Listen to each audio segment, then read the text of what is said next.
May mga lugar na hindi mo aakalain na totoo. Tahimik, malinis, at napakalinaw ng tubig. Pero higit sa lahat, wala kang babayaran.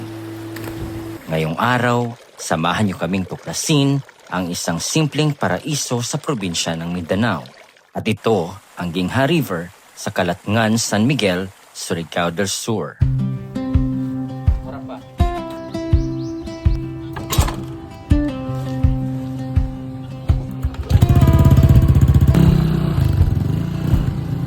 Dust on my jeans, sun on my arms, helmet hanging from the handlebar.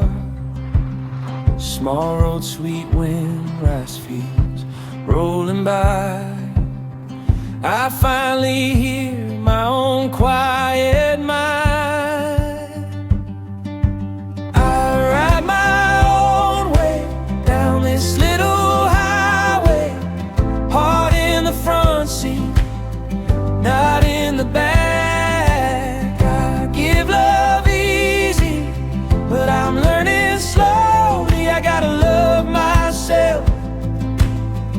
myself first before I give it all like that.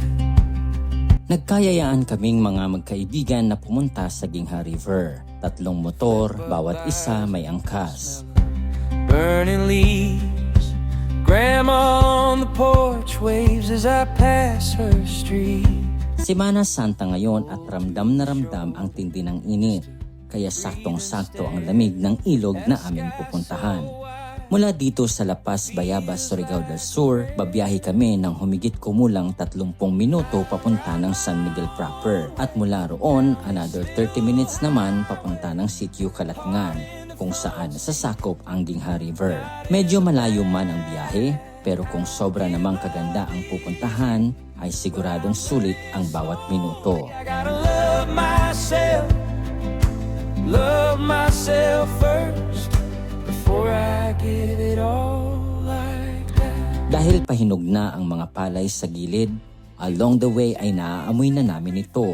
Amoy ng sipag at tiyaga ng mga magsasaka na kung pagmamasdan ay bumubusog naman sa aming mga mata habang kami ay nasa kalsada. Makaraan ang ilang minuto ay huminto muna kami sa palengke upang mamili ng aming mga dadalhin. Namili kami ng mga gulay panggisa, isda na aming iihawin, tuyo na ipapares sa gulay at buhay na manok upang gawing tinola. Di na rin kami nagtagal dahil naghahabol pa kami ng oras upang makarating sa Sitio Calatngan.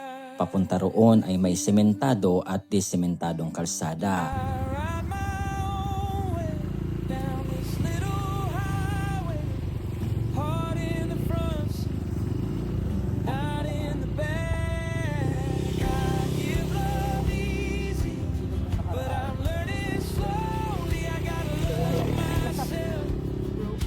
Habang binabaybay namin ang kalsada, nalaman ko na itong kalsada rin pala ang dinadaanan nila Mamikay papunta sa paaralan kung saan siya nagtuturo. Isang liblib na lugar sa Calatngan na minsan na nilang nilakad pa uwi ng humigit 8 oras dahil sa bagyo at mga landslide na tumabon sa mga daan. May isa pang pagkakataon na kailangan din nilang lakarin ang kalsadang ito sa loob ng 6 na oras dahil hindi madaanan ng mga motor ang kalsada. Dust on my jeans, sun on my arms, helmet hanging from the handlebar. Pagdating ng Sitio Calatngan, dumaan muna kami sa kanilang kapitan upang ipaalam na kami ay tutungo sa Gingha River. Dito kinuha ang aming mga pangalan para sa kanilang tourism record. Dito na rin kumuha ng habal-habal na aming masasakyan papasok doon dahil hindi nakakayanin ng aming mga motor. Kinailangan naming iwanan ang mga motor dito sa ibaba. Maya-maya ay isinakay na sa habal-habal ang aming mga gamit. Kinailangan itong itali ng mahigpit dahil hindi magiging madali ang babaybayin naming kalsada papasok doon. At kalaunan ay oras na para tumungo roon. Ito ang ikalawang beses pa lang na sumakay kami ng habal-habal. Pero kakaiba pa rin ang excitement at saya sa bawat sakay. Sa di kalayuan, nagsimula na ang hindi sementadong kalsada. Maputik, malubak, pero mas lalong nagiging exciting dahil tanda lamang ito na papalapit na kami sa isang lugar na hindi basta-bastang napupuntahan ng karamihan.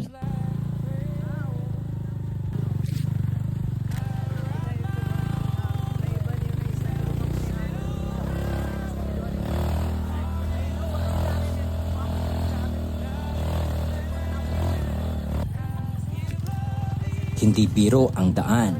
Medyo challenging talaga. May mga pagkakataon na kailangan naming bumaba dahil hindi na kayang akyatin ng motor ang hirap ng kalsada.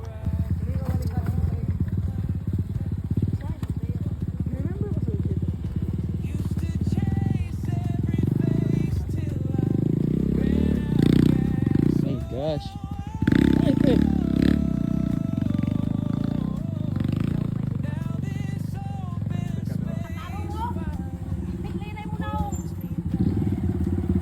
Sa pulinain ng tumbadang.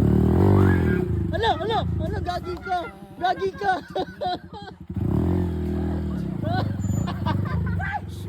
Kadagan.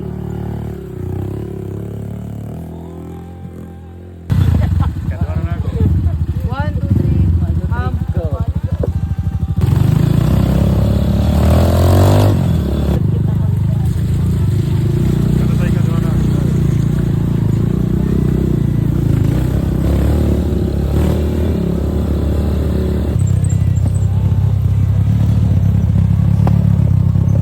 May mga parte ring kinakailangan naming itulak ang motor, pilit inaalis sa pagkabalahaw, habang sabay-sabay kaming nagtatawanan at nagpapalakas ng loob. Minsan muntik na kaming tumumba, may mga saglit na halos tumaob na ang mga motor. Ganun pa man, wala nang atrasan, dahil sa bawat hirap ng daan, mas lalo naming nararamdaman ang saya ng biyahe. Sa unahan may nadaanan kaming maliit na komunidad. Hindi mo aakalaing may mga naninirahan dito. Grabe, ang lakas.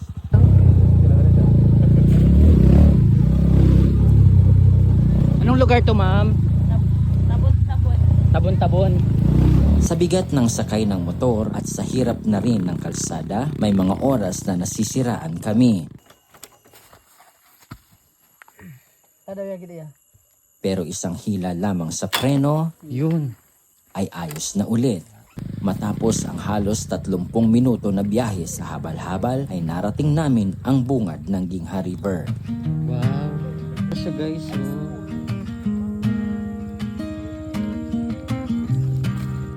Hanggang dito lang to motor.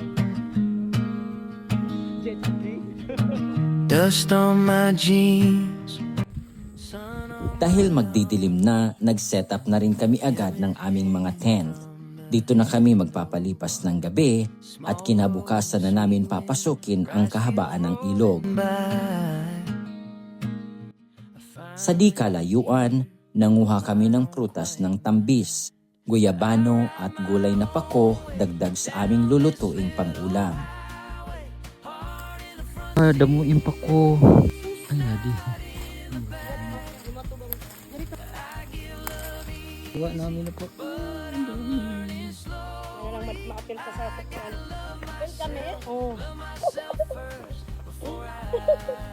Kinagabihan ay kinatay na rin ang manok para sa tinola at inihaw na rin ang bangus. May mga locals na humabol para kami ay samahan at bantayan. Ang aming mga agam-agam ay biglang napawi. Mayaman sa lamang tubig ang ilog. Bukod sa mga hipon na inyong mahuhuli, may mga isdang tilapia rin na makukuha. Steam lang. Pull to the shoulder just to breathe and stare at a sky so wide it feels like a prayer. And I Kagaya na lang ng mga locals na kasama namin na sa ilang minutong pagsisid lamang at pamamana ay may ulam na sa gabing iyon. Matapos naming makapagluto ay sabay-sabay naming pinagsaluhan ang aming mga pagkain. Kasama ang mga locals, walang arte, walang iba, walang ilangan, lahat sama-sama sa boodle fight na aming inihanda. Dahil malamig sa area lalo na sa gabi, Malaking tulong ang bonfire na aming ginawa gamit lamang ang mga kahoy sa paligid. Nakatulong ito upang magkaroon ng siga at nagsilbi na rin itong pampainit sa gabing malamig. At bilang banding, may kaunting inuman, kwentuhan at tawanan. Nang uminit na ang mga katawan dahil sa inuming alak, naligo kami sa ilog sa gitna ng dilim, 3:00 ng madaling araw. Kinabukasan, maagang nagluto upang sabay-sabay na makapag-almusal ang lahat dahil hindi na namin maaantay ng matagal pa ang mag-explore sa loob ng ilog.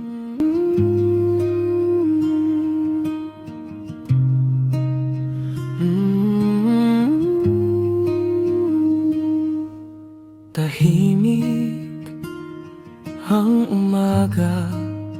Gamit ang balsang gawa sa kawayan, likha ng mga lokal na nagsilbing tulay sa kanilang araw-araw na pagtawid, unti-unti naming tinahak ang ilog. Ang kaunting kaba, tawa ng tropa ang gabay sa daan.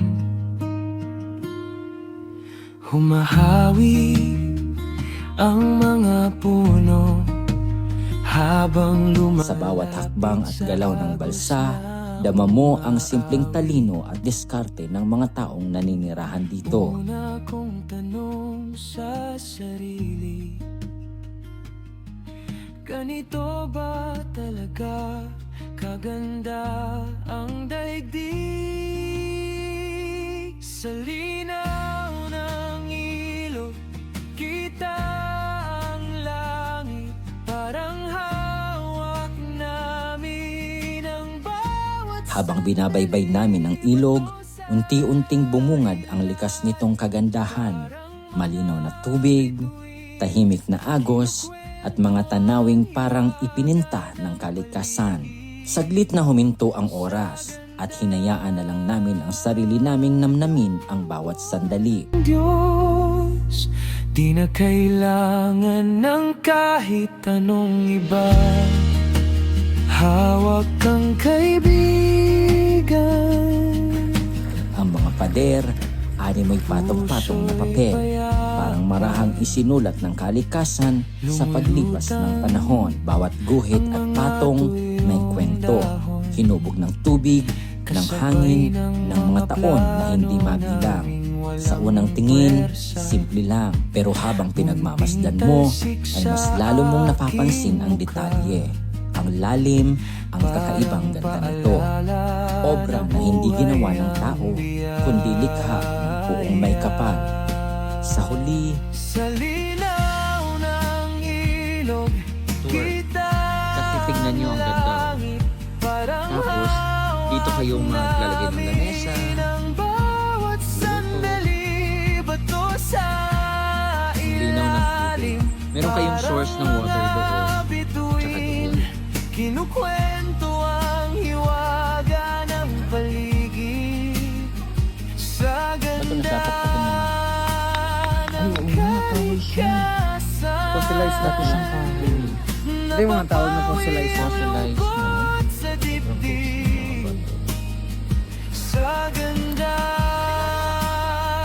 ng gawa ng Diyos, puno ang araw ng sa huli, ang hangad lang namin ay makilala ang lugar na ito. Hindi lang para maipakita ang ganda nito, kundi para makatulong sa pag-usbong ng turismo at makapagbigay ng dagdag na kabuhayan sa mga lokal na komunidad.